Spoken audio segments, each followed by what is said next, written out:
बंदर का न्याय। एक दिन दो बिल्लियों को एक रोटी मिली। एक बिल्ली ने झपट कर उसे उठा लिया तो दूसरी बिल्ली उसे छीनने लगी। तो पहली बिल्ली बोली, ये मेरी है, इस रोटी को पहले मैंने उठाया है।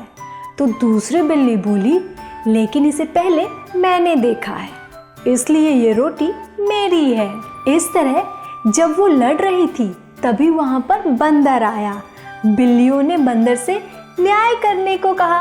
बंदर राजी हुआ और बोला, ये रोटी मुझे दो।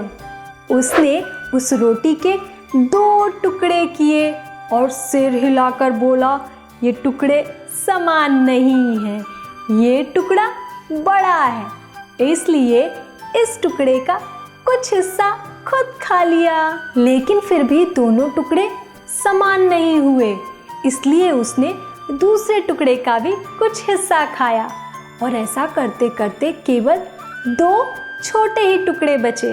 वो देखकर बंदर बिल्लियों से बोला, अब इन दो छोटे टुकड़ों का तुम क्या करोगी? और वो दो छोटे टुकड़े भी खुद ही खा गया। लाचार बिल्लियों को अब समझ में आया कि दो की लड़ाई में फायदा तीसरे का होता है। अभिप्राय, हमें आपस में बांट कर खाना चाहिए।